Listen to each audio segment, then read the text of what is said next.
61st day of the war, it's US South in English. Dmitry Medvedev, Russia's Deputy Security Council chairman, called soldiers from the International Legion of Ukraine professional assassins and said they would be taken into a special account.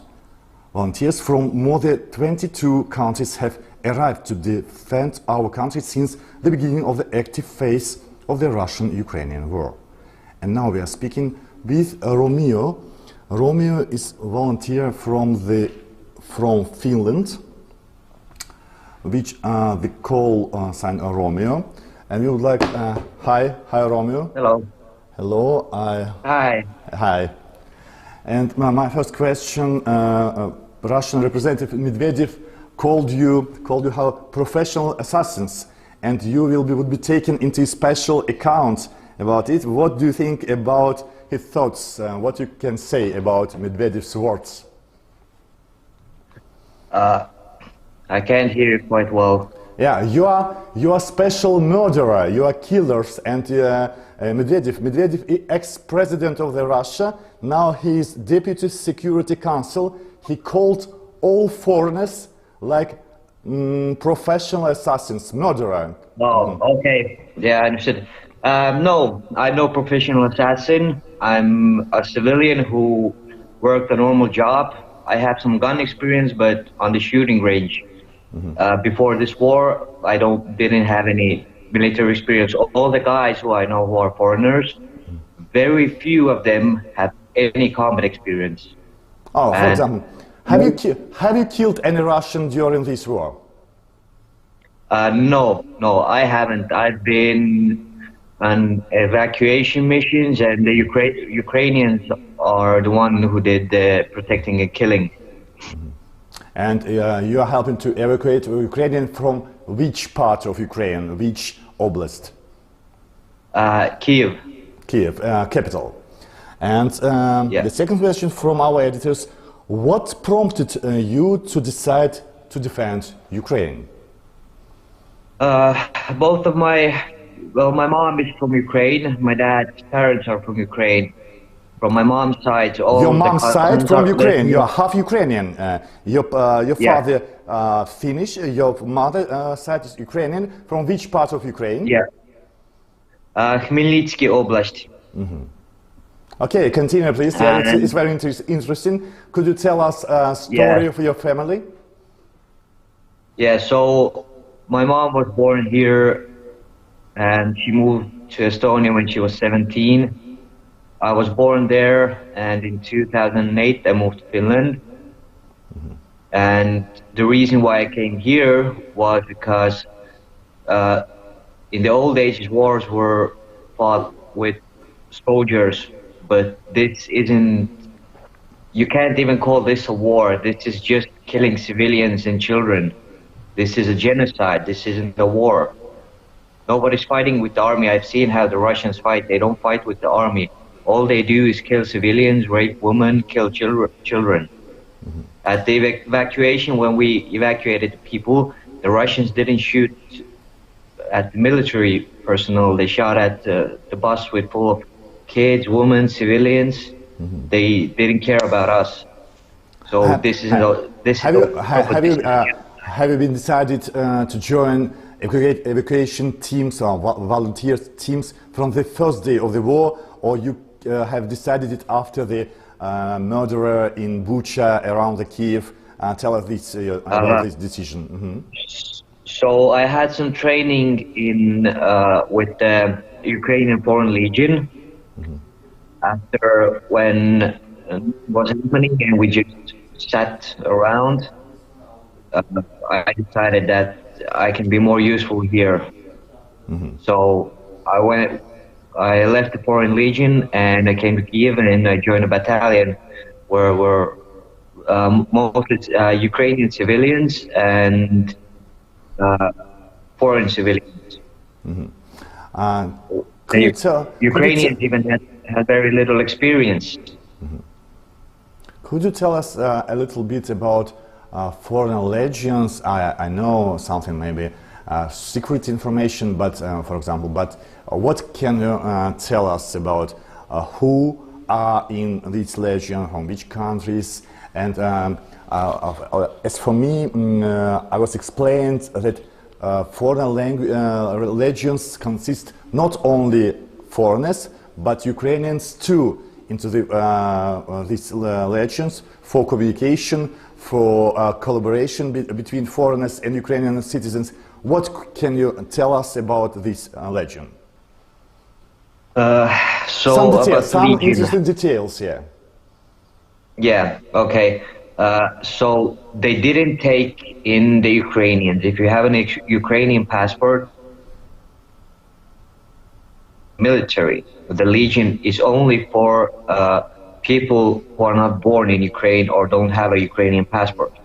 So you can, but you can have two passports. You can have an Ukrainian passport and, let's say, Irish passport. So if you have two passports, that means you basically don't live here, but you were born here. So in that case, they can't take you in. You can join the Foreign Legion. But over 2 weeks that I was training with them, there were a lot of civilians who never held guns in their hands, people with bad mental health, or people just, I don't know, wanted to fight against Russia. But the problem was that they didn't know what they were signing up. They were just thinking, okay, this is cool, I want to join, I want to fight. The fact is that when we got bombed in Yavoriv, we saw a lot of like 60% of people left. They weren't mentally ready for it. They got scared, people got killed. So they left, and the organization, I don't know what Russia thinks about it, but all I can say that the Ukrainian Foreign Legion, well, it had some issues. It wasn't perfect because it was made really fast. They needed like people to train quick and get out on the field. But the problem is good soldiers don't just, you can't train quick and just go. So a lot of issues there that needed to be handled, but after I left, I heard that those issues weren't handled even after that. Have you ever been in Ukraine before the war, in the peaceful Ukraine? Yeah, I have. My cousins live here, so I've been a few times here. Came here to visit them when my cousins' kids were born. I was here, but mostly in peaceful times. I wanted to come this summer. I wanted to come here and visit my cousins, but when the war broke out, well, I your just couldn't. Your cousins is 100% Ukrainians. They live in Khmelnytsk. Yeah. And what do you think about southern part of Ukraine, occupied Crimea? War in Crimea started 8 years ago. After then, in the new phase of the war, Russia occupied Kherson and a little bit Zaporizhia region. What do you think about liberalization of this part of Ukraine, southern Ukraine? So about Crimea, when Crimea was occupied, I was pretty young, so I didn't like it because still people were suffering. How old are you? I'm 26 years 26, old. You was 17 when it was started, yeah. Yeah. Yeah. So at that point, I didn't understand what was going on, why this was happening. But as I understood, there were a lot of people who were Russians in Crimea, so they wanted to join Russia. And when like Luhansk and Zaporizhia and places like those were occupied, I didn't see it like a reason that, okay, yeah, we have people who speak Russian or Russian citizens that live here, that now we can take this for ourselves. So this like belongs to us now. That Maybe it, this question you accepted like a small provocation for you, but in Crimea, indigenous people of Crimea, Crimeans or Crimean Tatars, different names of the nation, indigenous people, Ukraine accepted it like by the law and by the parliament that indigenous people, Crimeans, Crimean Tatars, Krimchaks and yeah, Karamis, very close, very close. The difference only in religion. One of them Muslims, mostly Muslims, a little bit Karaims, and small Jewish community. But all of them are Crimeans. And Christianity group on the Mariupol. They are called Urums or Rumeis, and the Crimean original nations, but 8 years under the occupation. And it's important for Europe that Muslim people occupation, it's not so important like Ukrainian occupation. For example, all of the world knows about this problem with Crimean Tatars, with pressure on Crimean Tatars, or I have making mistake, and for new Europe, for your generation, it doesn't matter. Muslim origins under the occupation and pressure, Christian or agnostic or something else. What could you tell us about this situation with Crimea and Crimean Tatars? I know very little about that, but as long as how I view the world is that like Crimea was part of Ukraine. It doesn't matter who lives there, what nationality or what kind of beliefs you are. You can't just stop. Look, Romeo. For example, for Scandinavia, indigenous people, Sams, and all of the world know about small Sami people in Sweden, in Finland, in Norway. Sami people, indigenous people of the Sami. We have Sami. The same situation, Crimeans, original Crimeans, they are Muslims, but like Turkish, not so religion, but Muslims. They are indigenous people. Yeah. They were deported several times from, they have own state, like Crimean Kingdom, until the end of the 17th century. It was annexation by Second Catherine, the Tsarist of the Russia, and it's a very famous history in the Europe world. That's why it's very important. Yes, there is Ukraine, but there is Crimean Peninsula with origin people, citizen of Ukraine, but origin people. And it's very important to know what's the situation with these people who under not only occupation, it's like assimilation, it's like genocide against small indigenous nation, like about 500,000 people inhabitants, 2 million in Crimea, 500,000 of Crimeans, and this situation not very well articulated in European medias. That's why it's very important for foreigners to know, to explain this situation for all Europe. What do you think about it? Yeah.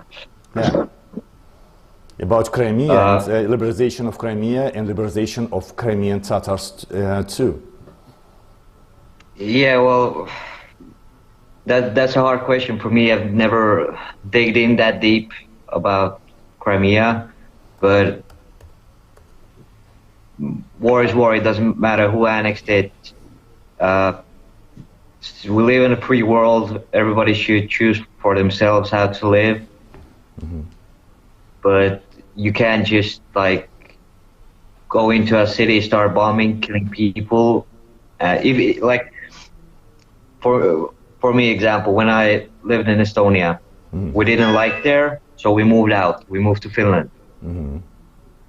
The same goes to every person that is listening.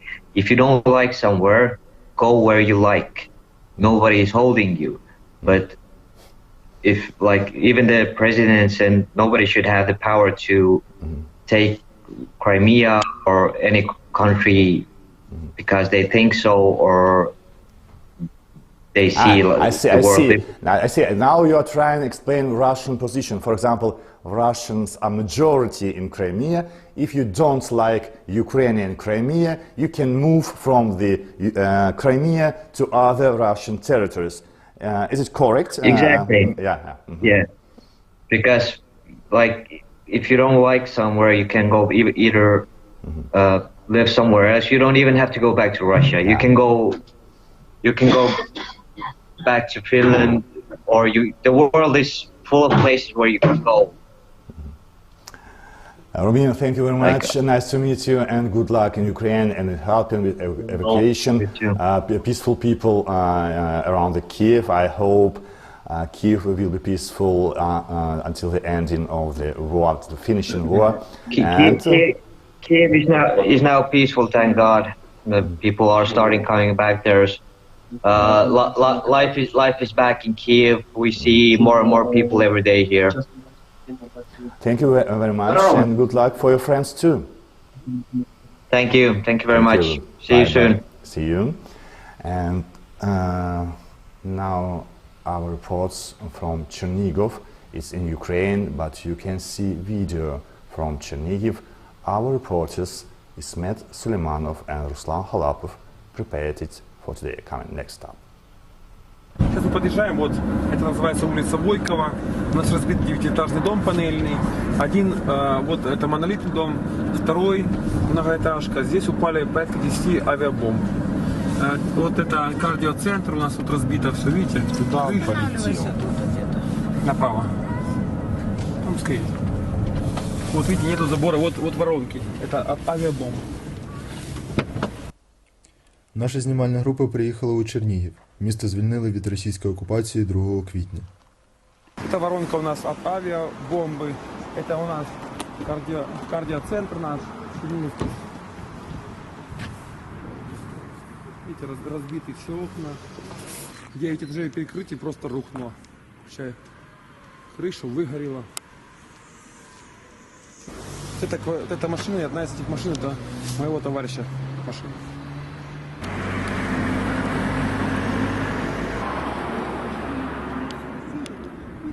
Я хотел пописать, я пошел на кухню, и мама так почувствовала, что вот так, ну как, свист. Я почувствовала, и излазил из глазком на стенку пригнаться, и бабак, и дорожка из стекла, мы туда на кухню. Вот двери видите, не видите, как открылись здесь, а этого воздуха. Фенмела Украина, низкого не воя. Там живая кошка.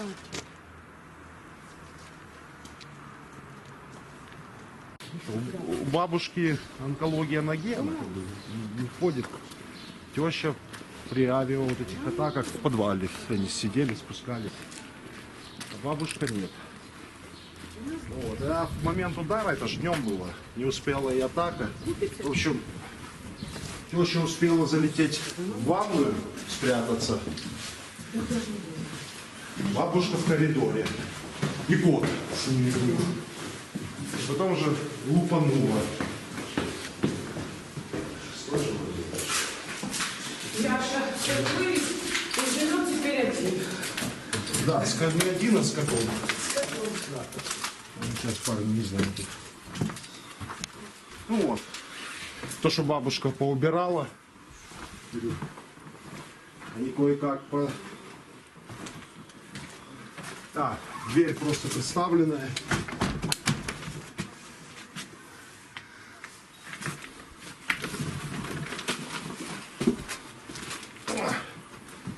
Это все прилетело. Ну, конечно, не как в тот дом, но... Ну, прилетела.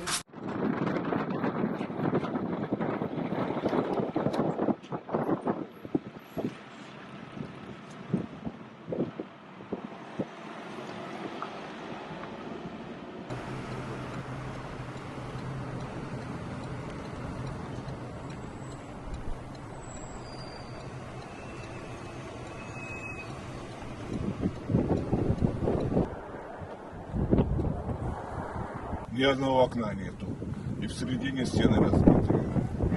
прилетали вот такие вот осколки, поразбивало. Ну, углы, я говорю, что стены разбиты, углы поразбиваты.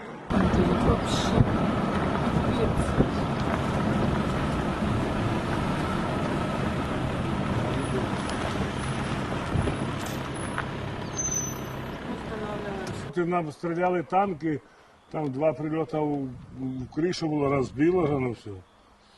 А коли вже самолітів ніхто не ждав, ну коли дали, так дали. Вот это все. Там вон хата була, там одна кулача осталась, немає чого.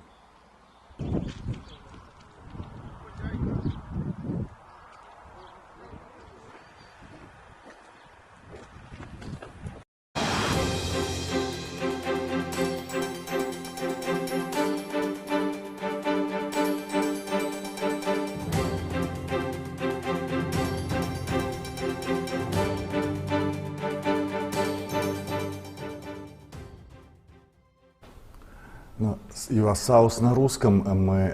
Мы заканчиваем этот последний блок на сегодня и будем говорить сегодня как о делах в Крыму по делу Хизбут Тахрир. Есть новые подробности из Ростова-на-Дону, и уже в украинском выпуске вы видели Зидана Аджикелямова, цивильного или гражданского журналиста. Основной гость нашей программы, который предполагается в это время, это экс-депутат Госдумы России Илья Пономарев, политический беженец, человек, живущий между Соединенными Штатами Америки и Украиной.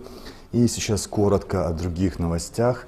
Состоялся неформальный разговор между президентом Зеленским и президентом Макроном после оглушительной победы действующего французского президента на выборах во Франции. Какие изменения дальнейшей политики предполагается, вы можете почитать в материалах «Украинской правды». Макрон, мы знаем, в начале своей каденции был настроен и перед выборами решительно и антироссийский, но традиционно французское общество, как слева, так и справа, всегда поддерживало, имело давние исторические связи с Россией. Это связано еще с королевских и имперских времен, и больше имперских времен для обеих стран. И тут надо говорить, что на французское общество очень сильно повлияли события в Украине, война в Европе в 21 веке, в центре Европы, и эти массовые убийства, которые были вокруг Киева в первый месяц войны, эти военные преступления, многие из которых еще предстоит доказывать в международных, то есть судах и трибуналах. Речь сейчас идет не только об Буче, Ирпене, Гостомеле, а также о Мариуполе, который практически полностью уничтожен, где сопротивление оказывалось только на территории Азовстали, которую защищают и бойцы 36-й бригады, и Азова, и те силы пограничной службы, некоторые другие, которые защищают оставшееся мирное население, которое не превышало 1200 человек. Ну и к другим новостям в русскоязычном выпуске у нас сегодня серия масштабных пожаров в России, главный из которых случился ночью в Брянске. Там выгорела нефтебазы и военный склад. Об ущербе материальном и моральном для страны-агрессора мы будем говорить с Ильей Пономаревым. Пока я буду набирать Илью для прямой связи, еще добавлю, что сегодня взрывы прозвучали в Тирасполе. Тирасполь — это молдовский город, но контролируется пророссийской, так называемой Приднестровской Молдавской республики еще с 1992 года. Этому конфликту, замороженному конфликту, уже почти 30 лет, полные 30 лет. И это, по мнению молдовской влады, повод для создания напряжения в регионе. Программа «Максимум» страны-оккупанта, Российской Федерации, создать коридор не только из России через Донбасс и Приазовье в Крым, но и соединить между собой все сложные территории, которые называют замороженными конфликтами, и создать такую усеченную версию Советского Союза. И о взрывах там, и о ситуации в Молдове, и о победе Макрона мы будем говорить с Ильей Пономаревым. Илья, да. Через 2 минуты. Жаль, Илья, ну тогда то, что вы можете сказать об этих взрывах на нефтебазах российских, давайте тогда коротко в блиц-варианте, как и ваши Раши там, кто это сделал? Ну, по-моему, наши сделали. Ваши сделали. А ваши это кто? Ваши это наши или ваши это ваши? А тут уже каждый понимает по вкусу, да, то есть я вот знаю, Крым наш, например, да, то есть вот, а чей наш, то есть, ну, вот, я думаю, что точно наш с тобой, вот, поэтому я думаю, что наши там и сделали.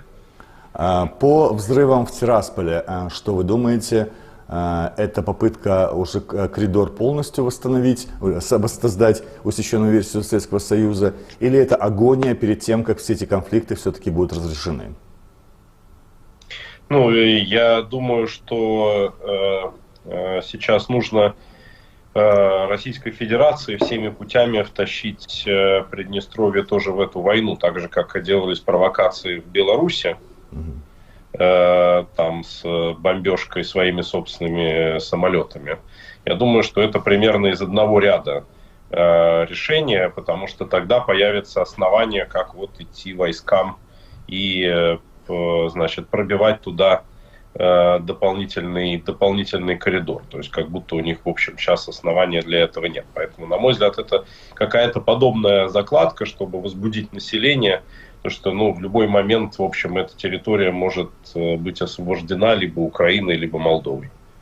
Ну и победа Макрона, неформальный разговор между Зеленским и Макроном. Мы знаем Макрона реальную позицию, когда он выгонял даже Russia Today и Спутник со своих пресс-конференций, но в течение первой каденции был вынужден дальше эту антироссийскую риторику сменить для того, чтобы не маргинализироваться самому, когда слева и справа тебя атаковали достаточно популярные популистские силы с и формальными, и неформальными связями в России. Сейчас у него последний срок, и он может уже не оглядываться ни на что. Как вы думаете, как будет действовать Макрон, президент Франции? Я не думаю, что там будет какая-то принципиальная разница. Я скорее наоборот, скорее могу предположить снижение его активности, потому что перед выборами ему было нужно дополнительно пиариться, а сейчас ему нужно закладывать что-то на будущее. Будущее все-таки, думаю, что для Франции это именно в отношениях с Европой, это более важная история. Сман, очень извиняюсь. Да, я понимаю, что сейчас завершается вот таких 3 блиц-ответа Ильи Пономарева, бывшего депутата Государственной Думы Российской Федерации, который, можно сказать, достаточно прагматично или реалистично описал ситуацию как в Приднестровье, и все-таки привел к оптимистичному варианту развития событий освобождения этой территории либо Украиной, либо международными силами от российской оккупации. Что касается Франции, мы не совсем поняли, какова будет французская политика в отношении России, но если она проевропейская, то тоже важно определиться с терминами, что является самой европейской политикой, позицией стран Восточной Европы, новых членов Евросоюза, которые жестко настроены в отношении страны-оккупанта, либо позиция Нидерландов, Франции, Германии, а также Южной Европы, как Испания, Италия и Португалия, в том числе и Греция, в том числе, где, как говорят по-украински, панували проросійські настрої дуже відверто. И до ситуации в Крыму, это на русском языке все-таки наш эфир, ситуация в Крыму, мы будем говорить с гражданским журналистом Зиданом Аджикилямовым из так называемых судов в Ростове-на-Дону над представителями Ахмеджитской, Симферопольской, Акьярской, это Севастопольской, и бахчисарайскими группами людей. За их религиозные убеждения называют экстремистами и террористами.